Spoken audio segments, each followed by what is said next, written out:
All right. Well, good afternoon to those of you joining us online for this Schoenberg Institute for Manuscript Studies online lecture, our first lecture in this series for 2025. My name is Nicholas Herman, and I'm the Lawrence J. Schoenberg Curator of Manuscripts at SIMS. And it's my pleasure to present today's online talk, along with my colleagues Dot Porter and Lynn Ransom. Today we'll be hearing from Dr. Hussein Mohammed from the Center for the Study of Manuscript Cultures, and I'll be introducing him in just a minute. A couple of reminders before we begin, just to please ensure that you leave your microphone on mute. There will be, after the talk, time for questions, which can be addressed to the chat, and I and my colleagues will monitor those and be able to read those aloud. Or if you prefer to speak up and ask your question directly, you are, of course, more than welcome to do so. Um, if you're not familiar with the Schoenberg Institute for Manuscript Studies, we are a small think tank that has a mission to bring manuscripts, technology, and people together. We're based at the University of Pennsylvania Libraries, and we hold a variety of online events, including these monthly lectures. We also hold an annual symposium that is in person at the University of Pennsylvania and also held hybrid, transmitted by Zoom. That's in November, so stay tuned for that. We publish a journal, Manuscript Studies, twice a year. If you have interesting discoveries to report or potential material for inclusion in manuscript studies, please get in touch with Lynn Ransom and I, who are the co-editors, and for potential books to review, our reviews editor, Amy Hutchins. If you would like to stay in touch with us at Sims, please sign up for our monthly newsletter. You can do that by following the links in the chat and also by visiting our website, schoenberginstitute.org. And you'll learn about all of our various events throughout the year, including our upcoming talks in this same online lecture series. Our next talk, in fact, will be on March 28th, where we'll hear from Sarah Griffin from Lambeth Palace Library in London and Megan McNamee from the University of Edinburgh, who will be speaking about exhibition project on unfolding concertina fold almanac books, making of an exhibition. So that's also on Friday at noon on March 28th. So please keep an eye out for that, as well as our other ongoing programs, such as Coffee with a Codex with Dot Porter, which is a weekly live half-hour session with a manuscript from our collection at Penn. So it's my pleasure to introduce Dr. Mohammed, who, as I mentioned, coming to us today from the University of Hamburg, from the Center for the Study of Manuscript Cultures, where he is the director of the Visual Manuscript Analysis Lab. And Dr. Hussein is a computer scientist who is now working, is really embedded with humanists and digital humanists in Hamburg. And so we're very excited to hear from him today. He received his master's degree in informatics engineering from the University of the Algarve in southern Portugal, and continued his work on shape detection and recognition as a research associate there as well. He has been at Hamburg since 2015, where he's continued research in the field of computational document analysis and recognition, DAR. And he received his doctoral degree from Hamburg in 2019 for this work, in particular in relation to handwriting styles. And since 2019, he's been principal investigator at the Cluster of Excellence Project for Understanding Written Artifacts at Hamburg. And he founded the Visual Manuscripts Analysis Lab in 2014. Some of his recent publications have dealt with topics of interest to manuscript scholars, great interest in manuscript scholars, in particular, work on using generative AI to help decipher palimpsests, and also for detecting and modeling different paleographic systems and handwriting style. So we're very excited to hear from him today, where he'll be speaking to us about computational analysis of visual features from digitized manuscripts. Dr. Mohammed. Thank you for the nice introduction. I will start first by sharing the slides. Let's see.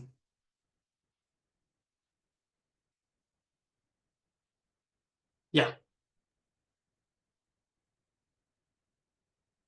I hope it's visible for everybody. Yeah, good.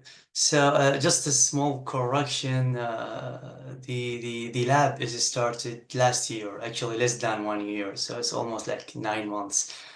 I will mention it in the presentation as well. So it's still young. Yeah, let's see. So first of all, thank you. I think the attendance shows interest in the computational analysis in general, and maybe hopefully computer vision particularly. I assume that the participants hold very different background. So I will try to now to dig deep and present a lot of technical details, but this should not prevent you from getting deeper in the questions and discussions later. So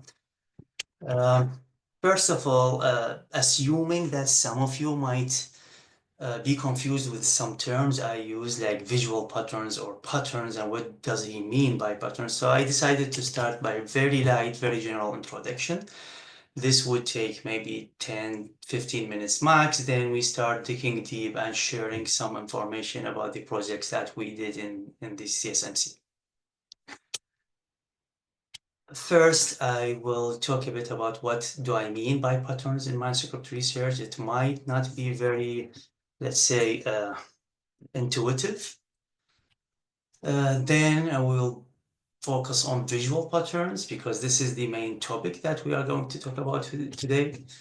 Then I will present only very short, very brief 2 examples to illustrate how these visual patterns could be actually used to support research in manuscripts.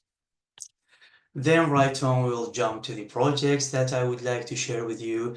I selected some projects on the basis of being very different from each other, which is very important for this talk.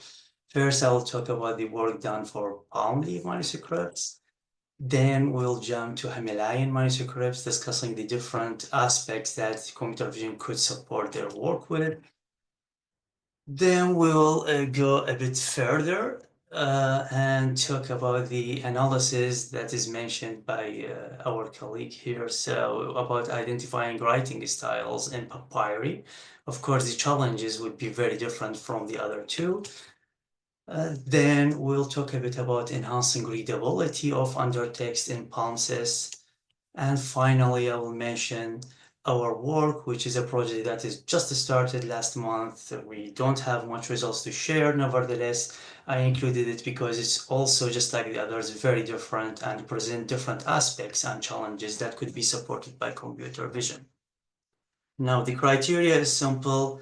The projects that are selected expose and illustrate very different aspects in which computer vision can help. The sequence, sequence of these projects are simply chronological, referring to the time where I started working on them. Now, before we start, why I mentioned patterns in general, because, well, in the CSMC, we try to study manuscripts as objects, multidimensional objects. That's why we call it artifacts. And this way of looking at it means that you consider not only the textual content, but rather even how this text is written in terms of style, what ink is used, what are the writing supports that are used, even the physical dimensions of the object itself. All this kind of analysis and research results in research data in many different modalities. In every modality, you would find patterns of this data represented in a very different form. Now, this perspective that I'm sharing here is really for a computer scientist. So I'm pretty sure that my colleagues from the center would look at it in a different way. But generally, for computer scientists, we look at it as research data in a raw form, whether it is text or MSI or micro XRF scanning or whatever form of it. This data holds a lot of information embedded in forms of patterns. If you can analyze patterns automatically, you can extract more information. Examples of this information could be defining certain scripts or analyzing, detecting certain layers, invisible text, and such forth. Now, once you extract this information, you could simply add it as a metadata, but you could also use it to get a holistic, general understanding of these artifacts. This, from my experience, is not only better be done, but almost can only be done in collaboration with the scholars. So as a computer scientist, I can fancy analyzing data, I can fancy extracting a lot of information, but it wouldn't be really meaningful and useful unless I sit down with colleagues that are domain experts, know about these manuscripts, of their cultures, about how they are used, about the context of this object, then I can really help answering the research questions. Since our talk here about visual manuscripts, about the computer vision application of manuscripts, I will focus on visual patterns. Here, all of you can see some handwriting despite the blurring that I applied. I just made it a little bit fuzzy. And some of you can even read it, can recognize the script that is written in. Pretty much sure that everybody can see that this is an individual letter. Even if I deleted all the information about color, you still can recognize it. Now, if I get closer and look at the first particular visual feature that, well, let's say is distinctive, characteristic to this style of writing, it gets a little bit more difficult. It gets a little bit more blurry, not very clear, but still you can see it. Now, even this is not what computers see. What computers see is literally only a bunch of numbers. That's why sometimes you see some things that are too obvious, too easy, and you wonder why computers cannot do it easily. That's why they need a lot of training data. So because all the information they can extract, they extract it only from these numbers. They measure certain properties like how fast they change, which direction they change, and they conclude from it if there is an ink, if there is a background, if there's a contour, if there's a shape, and so forth. Now, once we know what do I mean by visual patterns, let's see two very simple examples. We will spend a couple of minutes only on them, highlighting the possible applications of what I'm going to talk about before we move forward to talk about concrete projects. Now you see here an example where you have in the middle a piece of handwriting. Let's assume you don't know who wrote it and you want to compare how much this style is similar to other pieces of handwritings. You can simply detect visual features in a very calculated, distinctive, characteristic places. This is done all automatically, not by hand. There is some mathematical description that tells you that this feature is important. You compare it to the corresponding features in other examples, and from these, you conclude the final overall similarities to the other styles. Now, should you trust this number? Should you not trust it? This is a very deep question. It is a difficult question, actually. One difficulties that are faced by scholars when it comes to computer vision is can I explain the results? After all, yeah, you tell me that this is the most similar to the other one, but why should I trust you? Can you show me exactly what features you considered? Can you show me why this is the most similar? Of course, there are other problems and difficulties, like, for example, the information that you include in your conclusion. What if some features are on the background? What if some features are on comments? For example, you see here an example of one of the projects in the CSMC where you see multiple text parts. So which one is the main text? Which one is written by a scholar or by student studying? Which is commentary? It is the same person? It's a different person? So you see that it gets more complicated. But this is not my goal here. I'm not talking about this project. I'm giving you an example of how visual features could be utilized as a classification tool. Another example is to utilize it as detection tool. So in manuscripts, I'm sure that you came across many cases where you have hundreds or thousands. This is easy, but sometimes tens of thousands or even millions of manuscripts, and you want to allocate and retrieve very particular pages whenever certain seal or word or particular ornament exists in a page. In order to do so, you could spend 6 years doing that, or you could simply employ computer vision. Now, of course, a couple of problems that you face where typically it's not faced by computer scientists. Generally, the data sets prepared, we call it standard data sets that are prepared and published in the world of computer science. We don't suffer from this because normally we have, for every single pattern we want to detect, we have, if not multiple hundreds, maybe thousands of examples for every single pattern. And manuscripts, you cannot do that. And if you do have these examples, you will need to employ many, many people only to do this tedious, I would say, not intellectual work by annotating for computers and teaching them how the pattern looks like. But in most cases, you cannot even do that because all the examples you have are 5 or 10. So this is a big, big difficulty. Another difficulty, for example, is the size. In computer science, when the pattern that you are looking for consumes 10% or less from the image size, we consider it a small pattern, literally. For example, cuckoo dataset, literally, this is the label, small pattern. In manuscripts, I deal sometimes with patterns that are not 10%, they are 0.1% of the image size. So you could employ, like the example you see here at the bottom of the page, you could employ some techniques used for geographical systems, for satellite imaging, for example, but still this is not really sufficient in most of the cases. Now I think we have an idea about what is pattern, visual pattern, and what uses it could be employed for.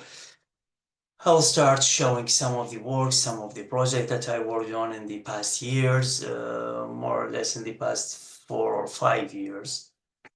I will start with a collaboration on palm leaf manuscripts. And for this project, I collaborated with my friend, first of all, and also a colleague, Giovanni. He's currently a professor in Bologna University, but he was working with CSMC, and I think he's still associated with CSMC. He's also the speaker of the PLMP initiative, which is a very interesting initiative because it employs very different techniques from different fields.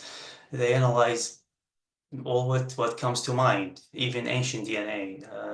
They employ some X-ray, XRF analysis, and so forth.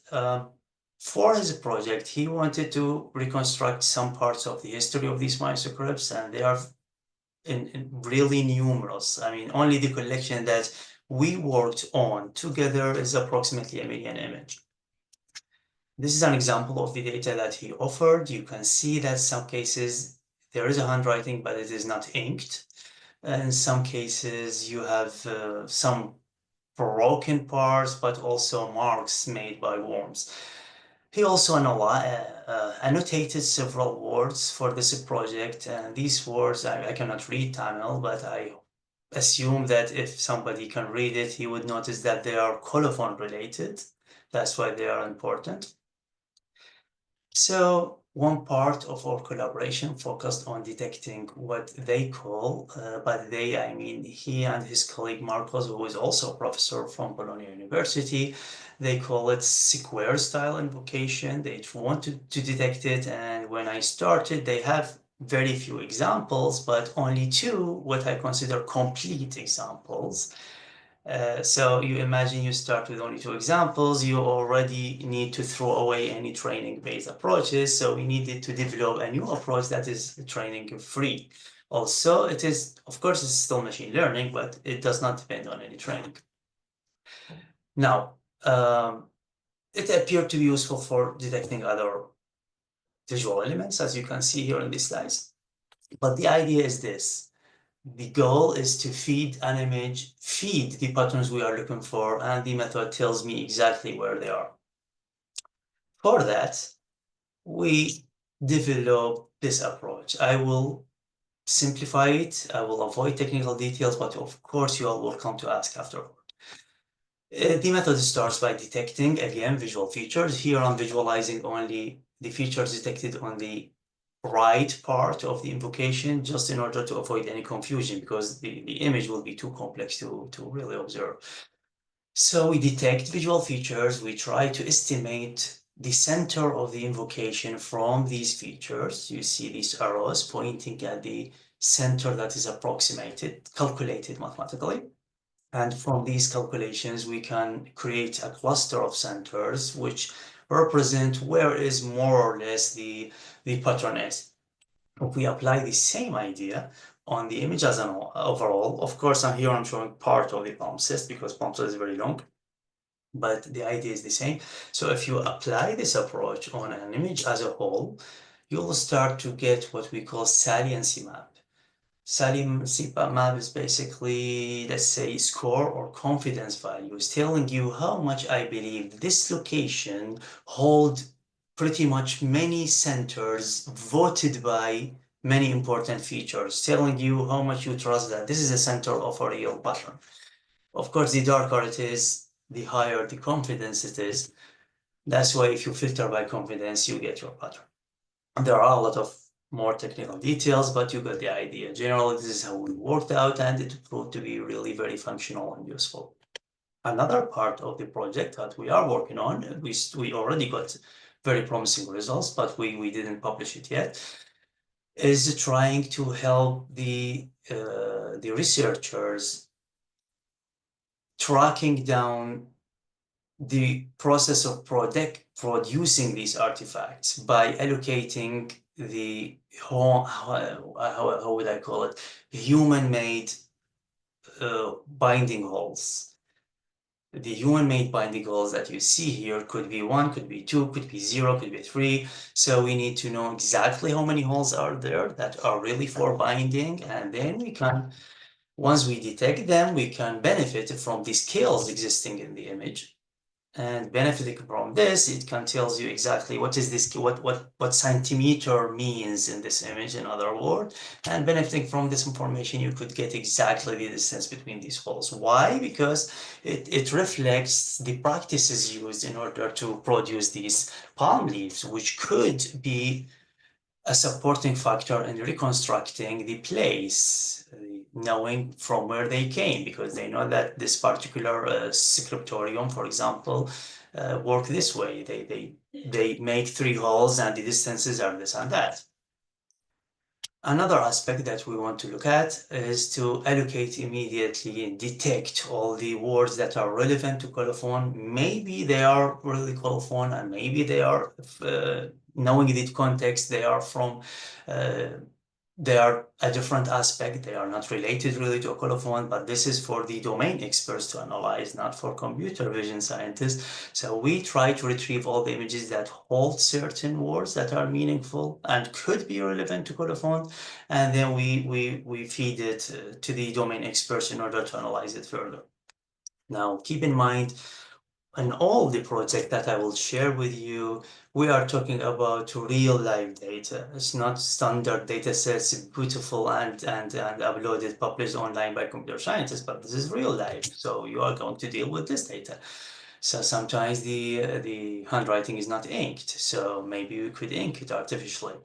And sometimes even the hole that is should be handmade is broken. So is it really handmade? Where is the center of this hole? Can it be recognized, and so forth? And actually, I had been, I was surprised that Giovanni and Marcos took it even further. Actually, they benefited me from a software that I developed about 5 years ago, and I was really surprised of the way they used it to analyze handwriting styles, because I would say, I don't know if he's attending today or not, but I would say that they used it pretty much as if they were computer scientists, very precise, very critical. They assembled samples to analyze, they produced results, they analyzed them in a beautiful way, and I would say I might be the one that benefited the most from their work because I can calibrate my outputs, I can enhance the methods based on their comments. Now, the second project I want to share with is a bit further in the Himalayan manuscripts, and for this project, we collaborated with Anishka. She is our colleague also, Professor Anishka from CSMC. She's a principal investigator of many projects, as you can see here on the left. But the most interesting part is that her project involves the analysis using many different advanced acquisition techniques, which means that her research produces a lot of diverse research data in multiple modalities, which would be of interest in the coming projects. And I would say that our collaboration is not finished yet because a lot of aspects need to be analyzed further. But here I would share the aspects that we already did. You see from her data that visually it is very diverse as well. You can see drawings, handwritings, writing support, many different aspects. And if you are a computer vision scientist, you could notice many other aspects, such as the type of degradations, like the wrinkles and the warping and the bindings and many other aspects that would affect the results of any type of analysis. Now, the goal of this project in general, from the perspective of computer scientists, is really to provide supporting evidence which could help analyzing the provenance of these manuscripts. Saying provenance means all aspects of detecting scribes or detecting ownership or any other aspects that for computer science are very interesting because you are talking about very different visual patterns that you could detect, analyze, and deal with. One example is the analysis of handwriting styles. One of the collections that she provided is Sakali. I think Sakali means collection cards, I think. So basically our cards that are used in certain rituals. And these cards hold two parts. One is a text like you see here, and the other one is a drawing, which is an illustration of this ceremony or the practice that they are doing. So based on the material analysis that she did with her colleagues, she noticed some discrepancy in the measurements, which leads to a belief or hypothesis, let's say, that certain card might be a replacement of a broken or missing card that could be produced later. It could be used wrought in by different scribe. So we run some tests, we measure the similarities between this given page to all other pages, and indeed we saw consistent difference. Consistently, all handwritings in all cards are similar to each other except this card.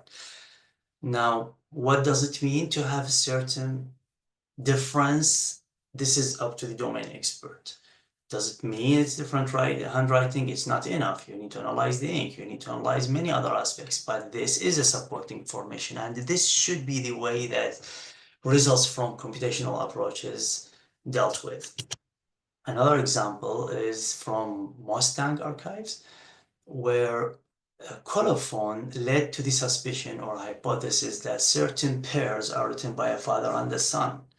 And since this is a closed community with, let's say, not very widespread literacy, this makes sense. Father could teach the son. This is the only way maybe that the son could learn writing. That's why their handwriting could be similar. Again, running some analysis on handwriting led to the actually supporting evidence that indeed these pairs of handwritings are very strongly related. The thickness is related to how similar they are. Now, staying in Mustang collection, we also worked on detecting seals. Why this is important, I think, is obvious. We are talking about the provenance. So seals could indicate ownership, or at least tells you about the history of the transmission of these manuscripts from a library to an archive to a person and so forth. You could do that manually as far as you are talking about 10, 20, 30, but when it is hundreds or thousands of images, it becomes very difficult. And when the seals are similar to each other, it becomes even more difficult. That's why computational methods make sense in that case.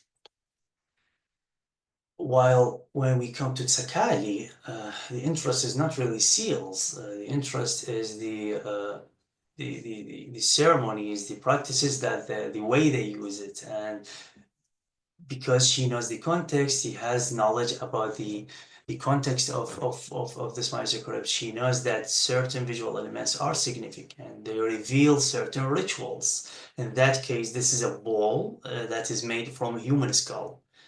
I was surprised when I first learned it. But anyway, so of course, the interest is this practice or ritual widespread?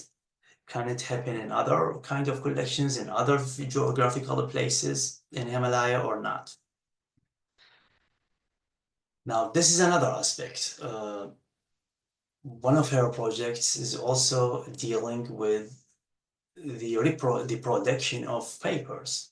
And at that time, when they create papers, produce papers, they use certain sieves. And these sieves leave marks on the papers, the writing support of the manuscript. Now, these marks can be used as fingerprint because they have certain density, they have certain spacing between them. All of this can be used as a fingerprint, which could be used in order to track down the place where they are produced. Now you see the connection to provenance again. That's why we collaborated and developed simple software where it can analyze automatically these images, enhance the visibility of the marks, calculate the histograms for these marks, and finally calculate all these densities and spacings between these marks, which can be used as a fingerprint to be compared with other writing supports. Now, we move to another project. This time we are talking about enhancing the readability of palimpsests. Now, I assume most of you knows about palimpsest way more than I know, but I assume that there are like 10% of you maybe which don't know about it. It's simply manuscripts that are erased and reused, which means another writing is written over it just because the writing support is typically very expensive. So that's why they reuse it. The old text, we call it undertext. And this is, by the way, this is the benefit of working with the humanities, because in every project they teach me a lot about their culture and the material that they're working on. So the old text they call undertext, the new text they call overtext. Our goal is to make the undertext more readable, better readable. For this, we collaborated with our colleague, Joost, and Professor Joost is also the principal investigator of ERC Advanced Grant. Now, he provided a lot of valuable data, including colored images, but also processed images. And the processed images that we call them processed is actually a result of integrating multispectral imaging with, I think, also transmissive light images in order to enhance the visibility of the undertext. Here you see the undertext as columns in red. I would say even more valuable is what he provides in terms of typeface, font files, because this could be used in order to tell you how the letters of the undertext could look like, which is very essential, why we'll see later. Now, so for this project, our goal was to try to generate the pixels that are covered by the overtext.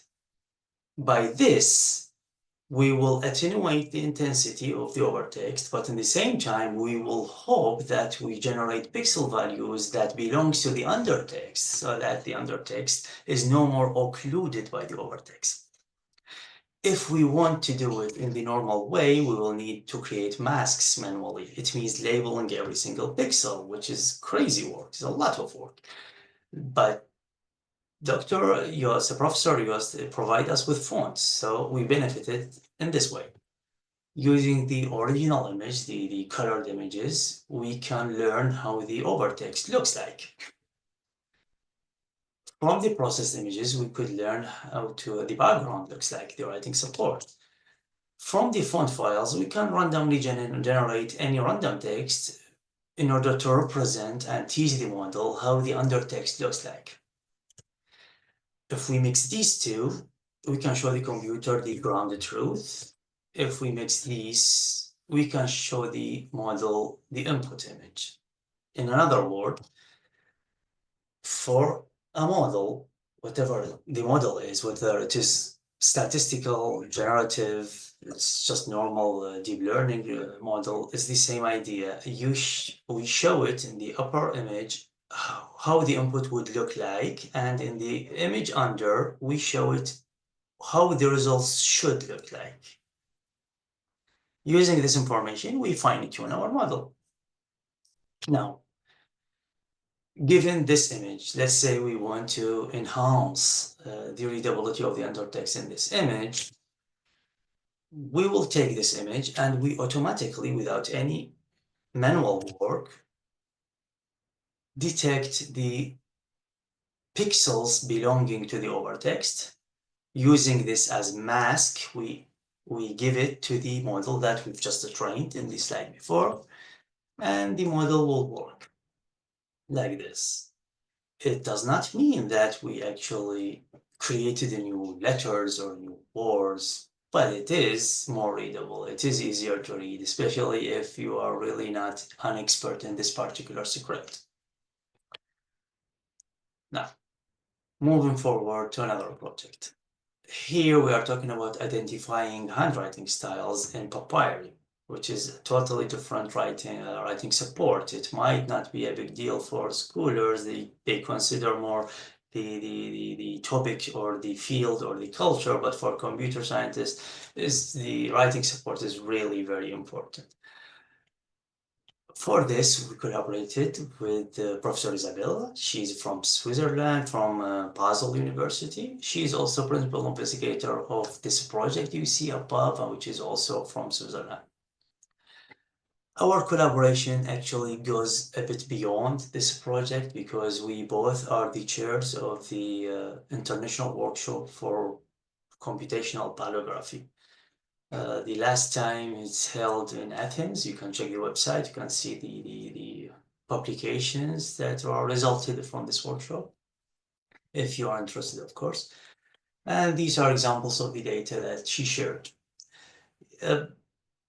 As a computer scientist, I would say it's scary, but also because I work with the humanities colleagues, I would say also they are very interesting. She also, with other colleagues from her side, collaborated in order to annotate the letters existing in these pages.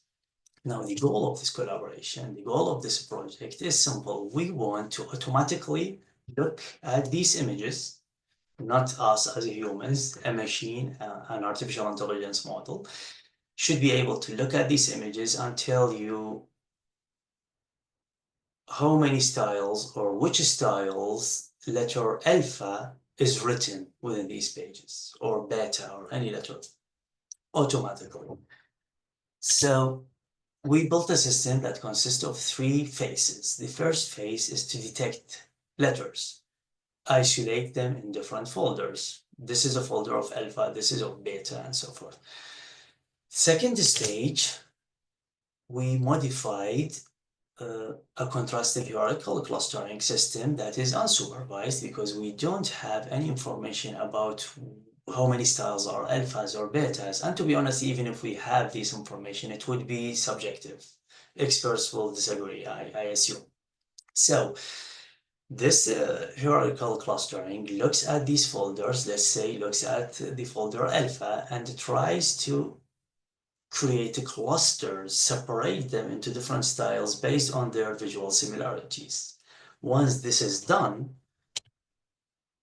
we built a model in order to represent the general shape each cluster holds. In another way, we try to model to create a shape that is representative of all the items inside every cluster. Now, I know that in reality there are more than these styles. Of course, people working from biology and they know about the Greek language. I know that they will start to say that there are different styles, but here is just simplicity. I want to keep it simple, so I selected only three. Now, I mentioned the hierarchy, and I mean it really. When we check the intermediate results from this model that we trained, we found that actually there are some hierarchical relations. So each row represents clusters coming from the same node. So let's say two clusters sharing the same parent. And you can see some visual similarities indeed. So if you look, for example, the second row, you see that the uppermost part is tilted. If you look at the fourth and third rows, you could see that the orientation has to do with each other, although they are different clusters. We try to implement it in a way so that when the method is not really very sure, the probability of cluster is not very high, we ask it to save it in a different folder called unclustered. And if you look at it, it makes sense. It really makes sense. It's confusing. Maybe for experts it's easy, but for people like me, it is really confusing which cluster it belongs to. Now, of course, this model that we built, the system of three stages, is unsupervised. It means you don't feed it any information about the different styles, but if you could, it should be better. That's why we decided to implement very simple software tool in order to help the expert load all the images and the software will show you a pair of the images. You decide they are similar, the same style, or no, they are not the same style, they are different. You keep doing that, and the system automatically create for you folders. And once you create these folders, you can use them for the training or fine-tuning or building any new system if you want. Okay, so now we move to the last project that I selected to share with you, which is also very different from the others. It's about navigating the visual elements existing in the notebooks from Rilke. Now, when you talk about navigation, you really shouldn't be sure which elements you are looking for. That's why it is different. So if you are detecting seals, you are detecting seals. If you are detecting words, it's detecting words. But if you want to navigate really, you cannot pre-select what you are looking for. You need to build a system that is capable of answering multiple queries regardless of what patterns they are looking for. For this project, we collaborated with Deutsches Literaturarchiv, and particularly with the Professor Sandra and Professor Anna, which were very nice, offering the data and offering the even more important discussion and elaboration on what kind of research questions could be interesting.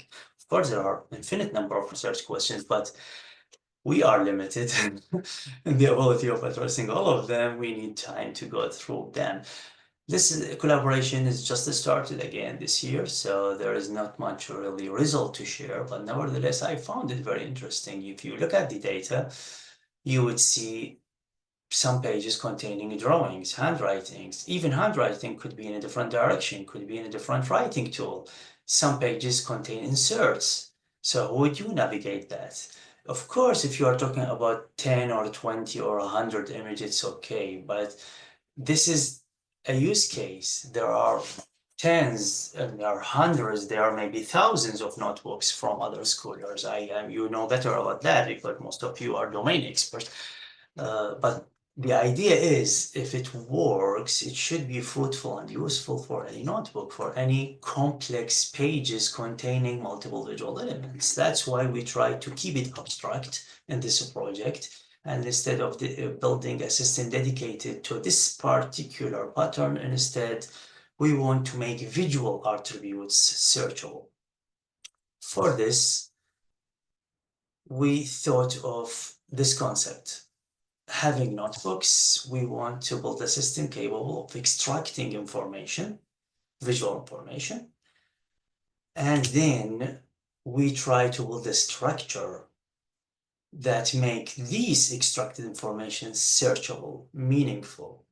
So yes, you extract word, but what about it? Yes, but you extract the orientation of the word. If you extract the writing tool that this word is written in, you could build a system that is able to search, as we will see later. So this is one aspect. I will share only two aspects regarding this project. This is one of the aspects, analyzing the text in these images. So assume that you have a page, you want to analyze the context in this page, the content, the textual content to be more specific. Of course, you need to focus your task on this particular given page. They came with really very different geometry, very different orientation. So you need to detect exactly what page you want to discuss here. The system should automatically allocate, detect, and maybe even crop all the handwriting elements in this page. Here I selected just a few. And once these are detected, you need to characterize it, analyze it in a way so that you know all the information possible. For example, what script they are written in, what is the orientation. Maybe in some notebooks it's important to know whether they are tilted or straight, or maybe this is a draft for a publication, or this is just a commentary. Or maybe you can associate certain associations that you never knew before. So, for example, you notice that whenever it is, for example, a mixed orientation page, it's mostly only pencil. You start to ask why. Then you would notice, oh, but also, oh, it's also always in German. So you start to wonder also why. And so forth. You could build a lot of queries, I would call it, in order to retrieve information that you are looking for. You start to ask questions you are not able to ask about before.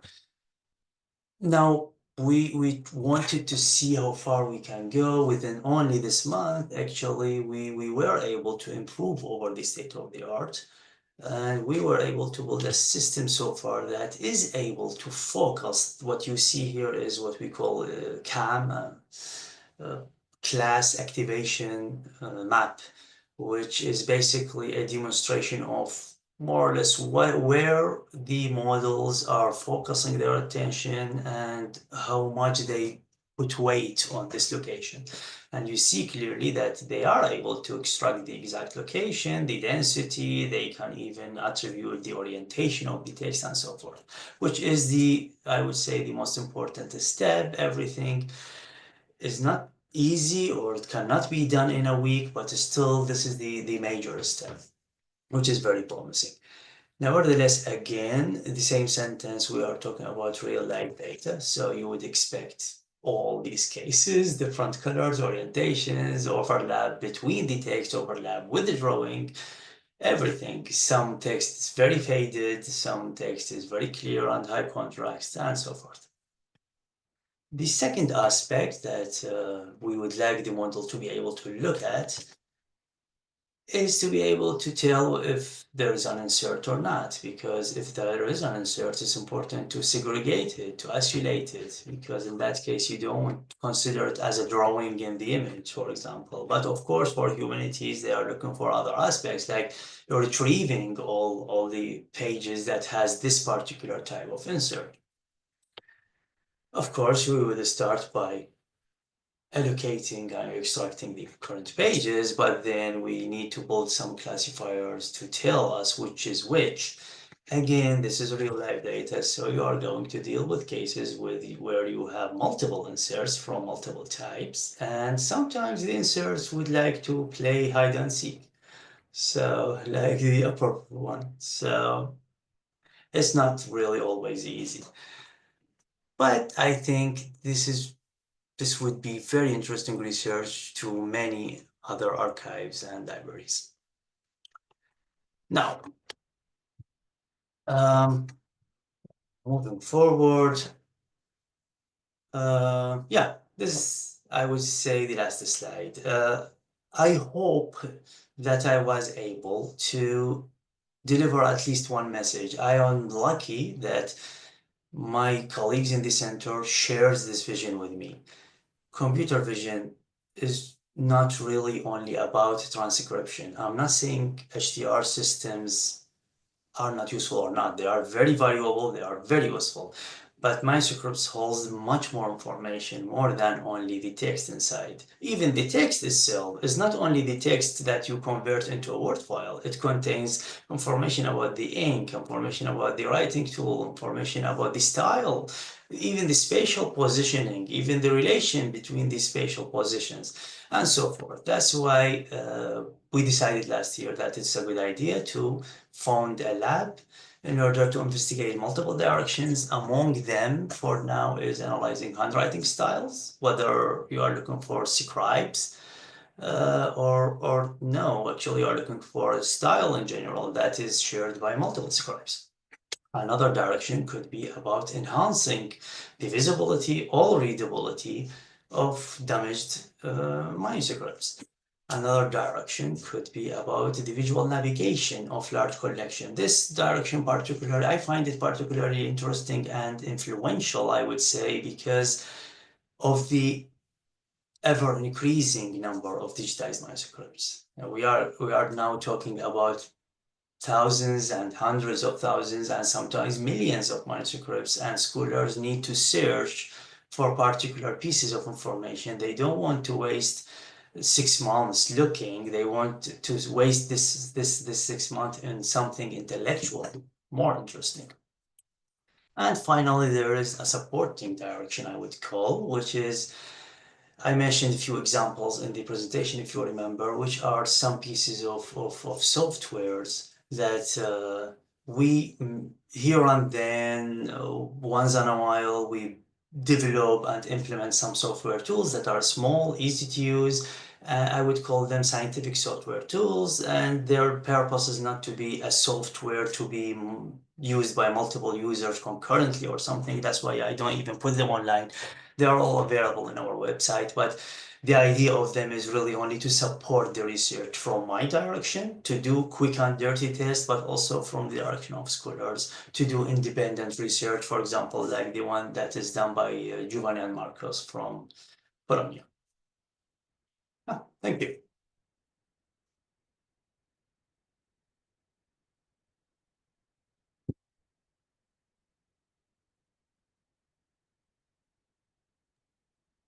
Thank you so much, Hussein, for this wonderful talk, wonderful overview and sort of sampling of some of these fascinating, really fascinating projects. I hope we have some questions from members of the uh, audience, uh, and that we have a bit of time now for discussion. Um, I had, while we're waiting maybe for some questions to come up in the chat, Hussein, I had a question, sort of more general question about uh, digital imaging and its sort of impact on this space and this work you're doing, and whether, because we, as sort of humanist scholars, we often look at sort of digitized manuscripts, digital images, you know, they're all the same, or maybe we distinguish between JPEGs and TIFF files.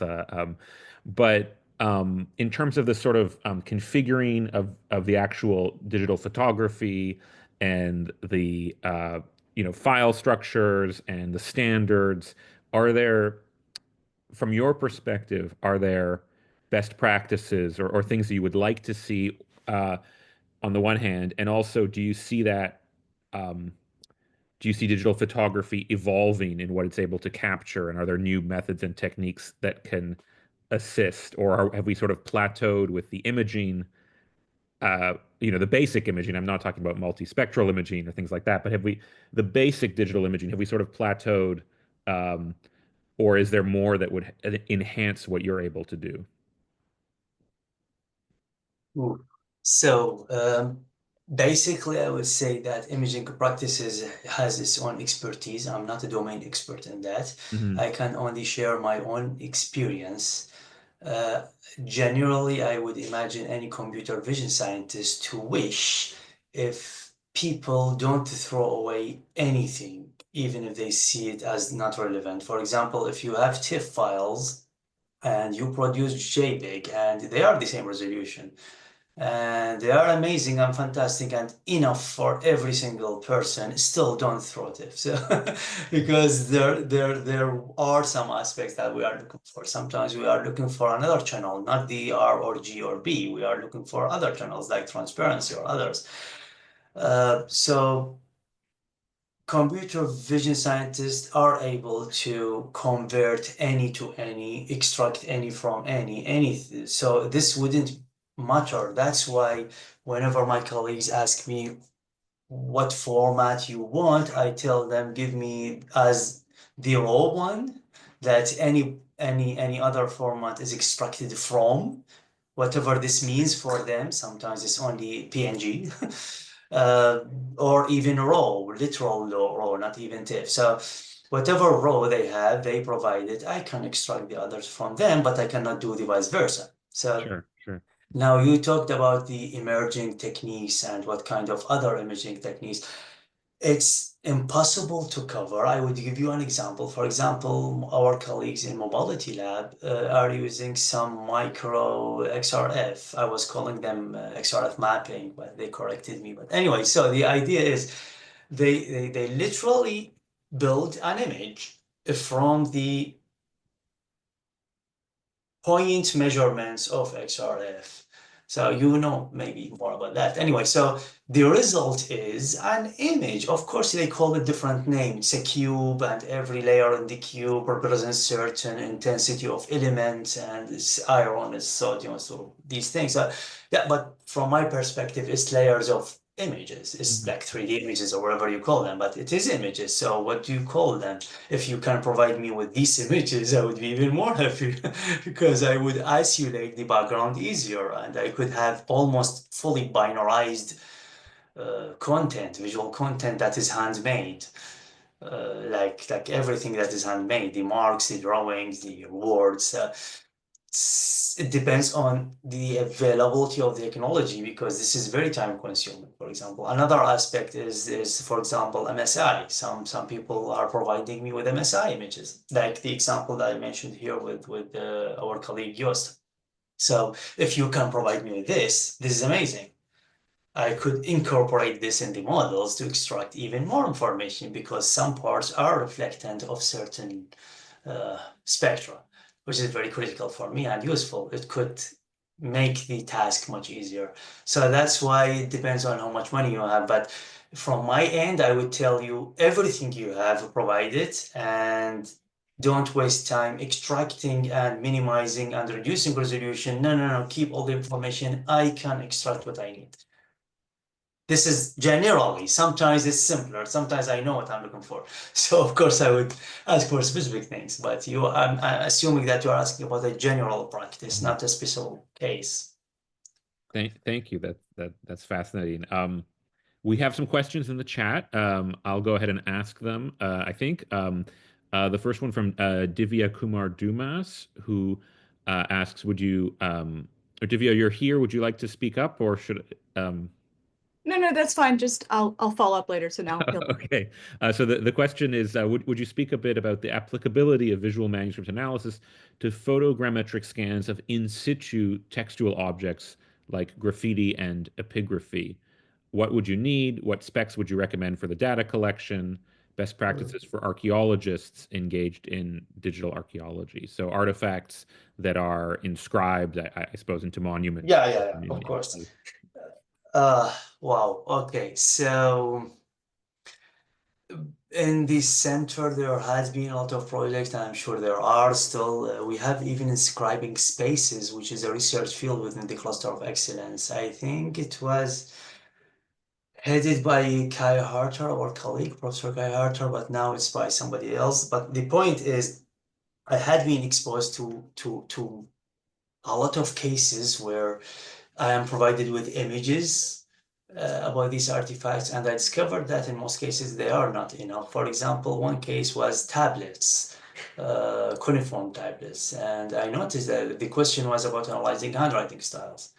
But in this case, I noticed that really essential part of these handwriting styles are the depth and the angle of the light produces shadows, and this shadow changes the style. So this is really problematic. So we started to ask about 3D data. You asked me about digitization, so in that case, 3D would make sense, for example. At that time, we didn't have it, so we worked around on another way. We produced a software tool to help researchers because I noticed that researchers manually create Excel files and they built some tables characterizing that this feature happened, this feature didn't happen, this feature happened, and so forth.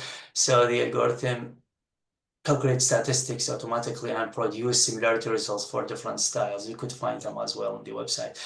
But another project is, for example, fitting fragments of broken blocks of inscriptions, for example. So again, 3D data is necessary for that.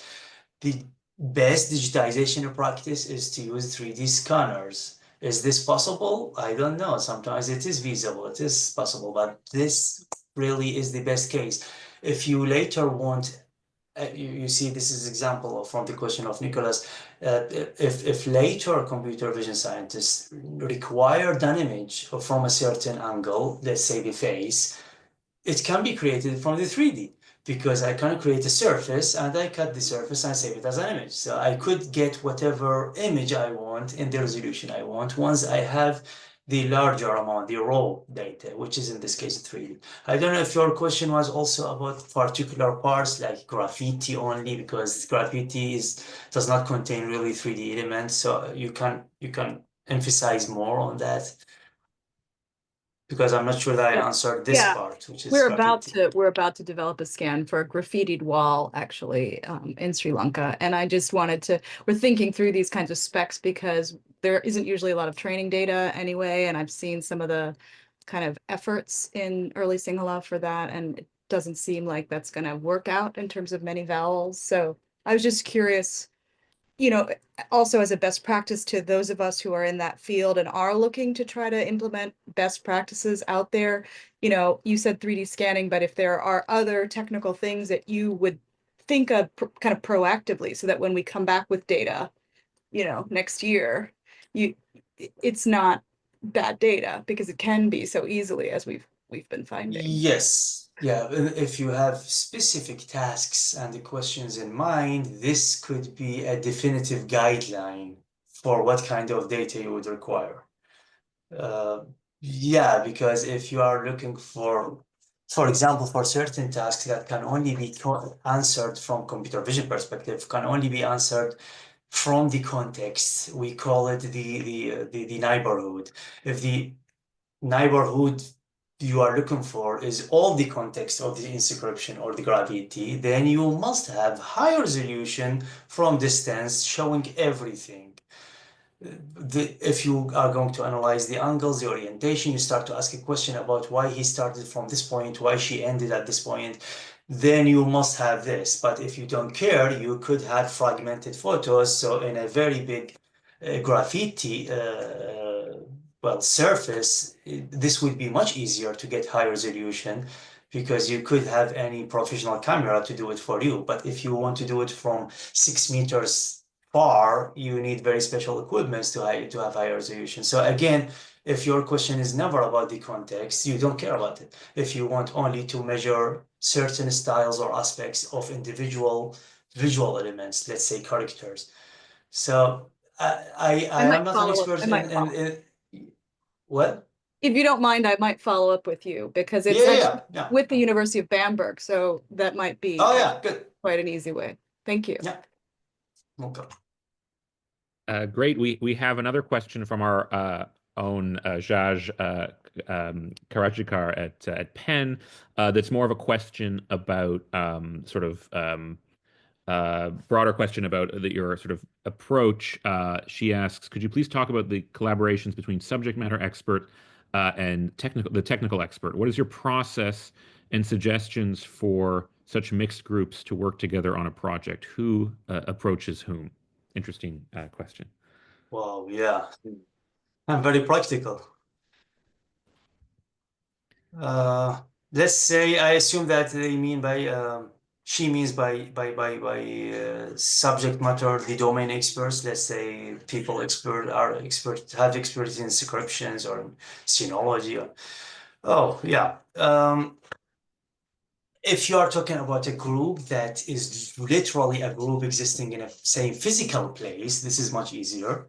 But if you are talking about a group held by a funding of a project, but actually physically the computer scientists are in computer science department and you are in a different department, this is really way harder, at least from my experience.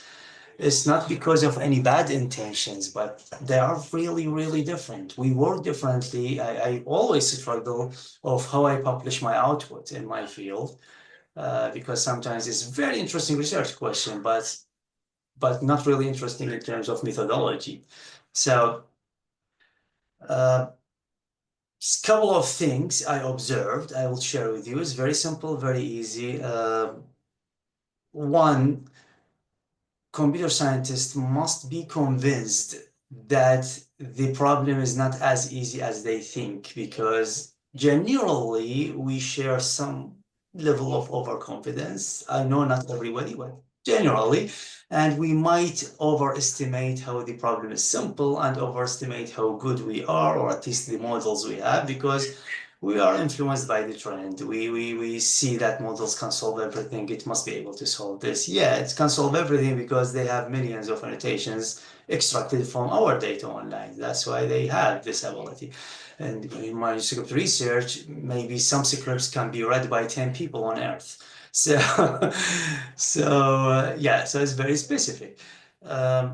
If you manage, you should be able to convince them to listen to the research question, understand what is the final goal, because maybe they think it's just a detection, but it is not like that. So they need really to understand the final goal that you want to achieve. For schoolers, I discovered that it is really amazingly important, way more than I thought 5 years ago, really very important for schoolers to be able to understand the result format, not the result that they give me. They give me 6 images telling me, see, these are the bounding boxes, or see, these are the descriptions. No, show me one level before. Show me really the output. What does it mean? I'm not asking about interpreting the black box of the deep learning. No, no, no, no. I'm talking about simpler thing. You have some activation functions, you have some class confidence. Just tell me what is the confidence simply. I don't want to bother with technicalities. Why? Because you could have much more insight than the true and false of the typical model, than the correct and wrong. You could have way more important insights just because you knew better what these numbers means. You could interpret these results. My observation is always like this. If you are going to answer a research question using computational approaches, two must exist: computer scientists with schoolers discussing the results. I'm not talking about the collaboration. You are talking about how they work together. I'm talking about the part where they got some results. These results are meaningless until they are interpreted in direct collaboration with domain experts. Computer scientists don't know the context of these manuscripts. If they see 2 pages are similar in handwriting, they are very happy and they tell you this is the same scribe.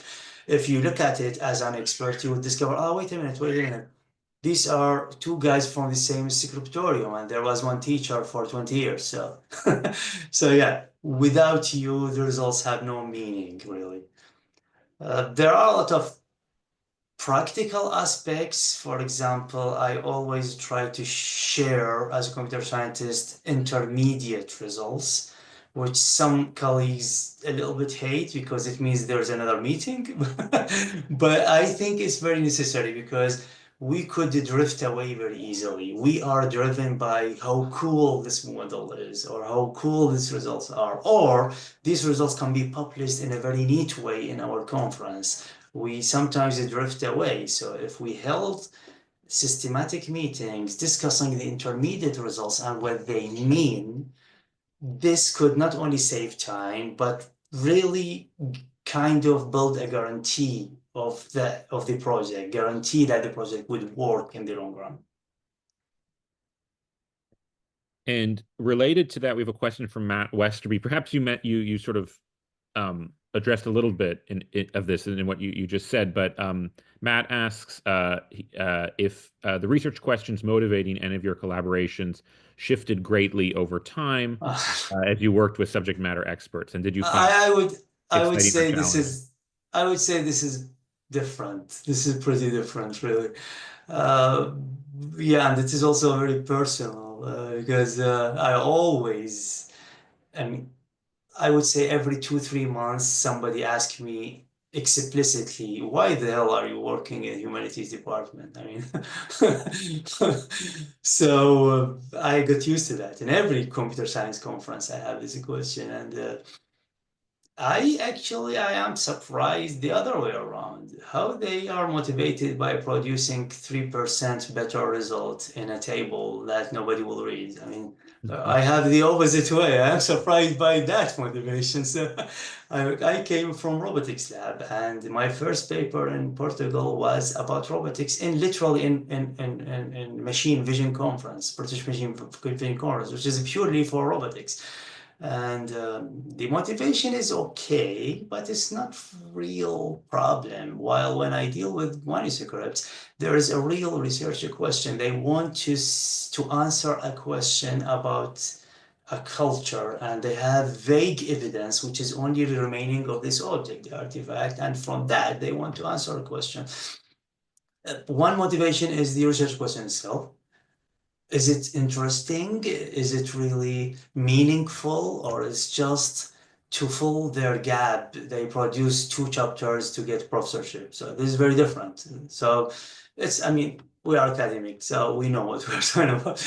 Uh, but there's another part, which is the difficulty of the data. When I work with manuscripts, it's a whole different world than working with standard data sets in computer science. In computer science, we produce data sets that are clean, organized, neat, and beautiful. But when you work with real life data sets, you really need to understand the data. You really need to analyze it before you start. So these challenges, I would say, cannot be found anywhere else. I don't want to over exaggerate, but it's really pretty rare to find this amount of different tasks, challenges, data, research questions, and extremely interesting people. Whenever I sit with one of these colleagues, for example, that I showed you, they tell me a story about a culture, a country, everything about the story of this manuscript. Depends on the person. For me, this is pretty much a motivation. You asked about whether it is changed or not. To be honest, yes, it is changed a little bit. Before that, I put more attention to solving a problem, but since the last, let's say, 2 years ago, I started to see whether there are shared aspects that could be tackled so that multiple questions are answered at a time. I wasn't thinking like that, but after years of experience, I started to see some emerging patterns, shared issues. If they are solved, they are solved in other fields and for other manuscripts, for other collections, which more or less lead me to multimodalities research, which is a research field in computer science. And we now sort of zooming back in, we have some questions, some more specific questions. One from Jessica Milby about navigational analysis applied to artists' sketchbooks to tease out chronology in their work, their planning for larger scale works, etc. So I understand that question is to mean, in an artist who filled a notebook with sketches, is there the potential to use this technology to sort of determine the order in which, the various parts of the sketchbook were completed? Um, Interesting question. Uh, it reminded me with some of the discussions that even the article of Giovanni mentioned about whether it is possible to date my secrets based on handwriting style, for example. So yeah, all these questions, I know what you mentioned is different, but from the perspective of what I'm going to say is not really different. When it comes to such things, you must consider any computational result as only a supporting information. This supporting information is meaningless until you, as a domain expert, put it into context. So I cannot answer yes or no. It can help, yes. It can do something, yes, it can do something.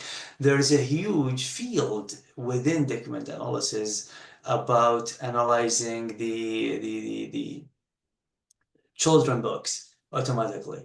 And they see some of them try to analyze how the characters are developed gradually, because the shape of the characters are changed through time, just because, I don't know, the artists get bored, I don't know. So there are some reasons. So yeah, of course it can be, but it depends on your, if the more context you offer computer scientists, the more they can work with. So if you tell them, for example, yes, I want to build chronology, for example, from these drawings, let's assume, and this is an advice also for the questions before. As a computer scientist, I must sit down, spend time, listen. What do you mean? If you want to do it manually, as a domain expert, tell me how would you do it? Then they might tell me, okay, I'll tell you first, all of the writings are in pencil sketch. Okay, this is important. I know from material analysis, pencils became faded away through time. And what is the duration?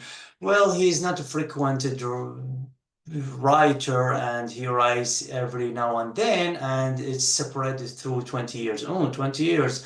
There must be some fading characteristics that I can calculate just because I sit down and listen. So yeah, depends on that.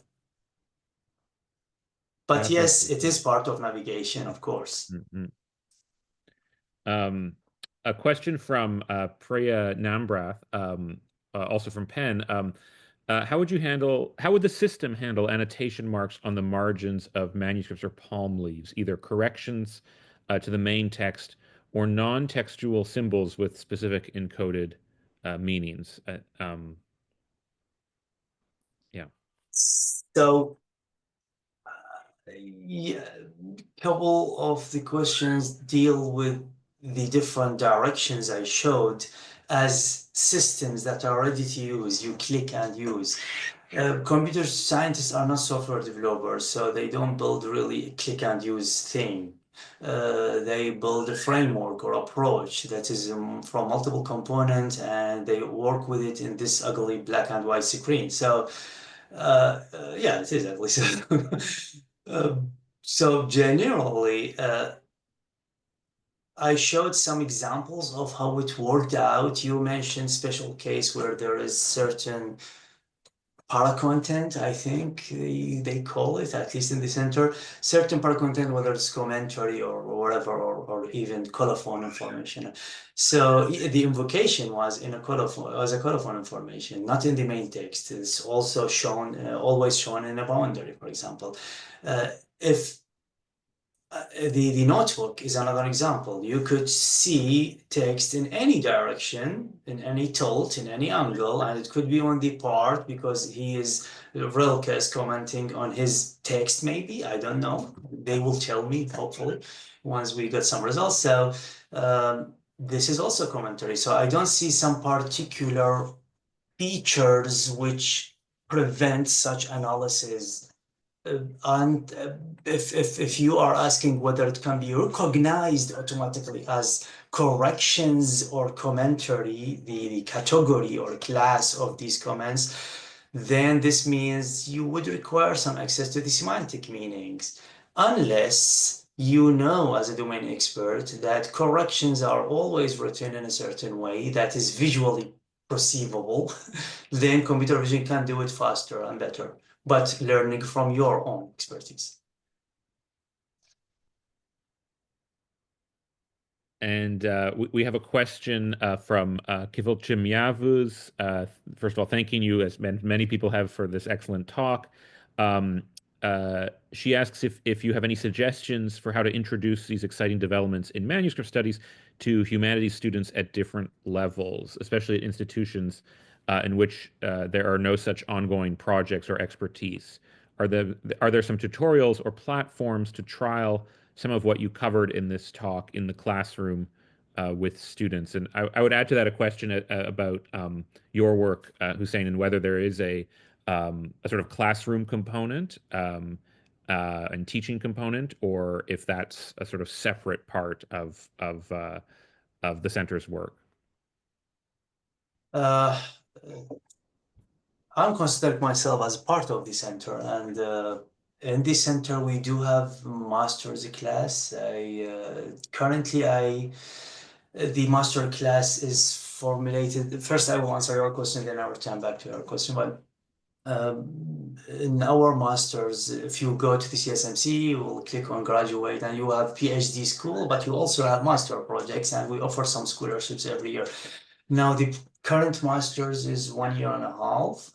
I don't want to speak for the cluster. I'm not sure. I don't know if one of our clusters can add to that or correct me, please. Ah, I see Conrad. So if you see something wrong, please correct me. But as far as I know, currently it's 1 year and a half, and it does not really involve mainly a component in computer vision or artificial intelligence. But this will end with this semester.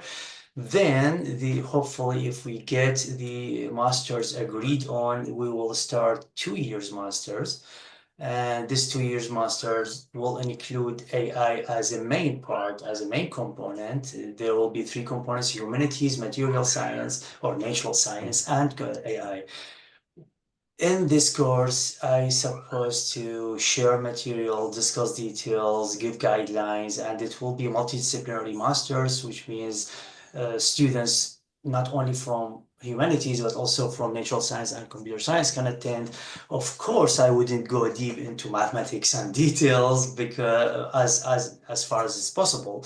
But of course, it would be much more detailed than this introduction. Currently, I give maybe only every semester only one lecture as part of natural science lectures covering these topics. But hopefully in 2026, I don't know exactly where, if it's agreed upon, we will start this. So we will have concrete, systematic teaching about these topics, which I find really essential and important for manuscript research.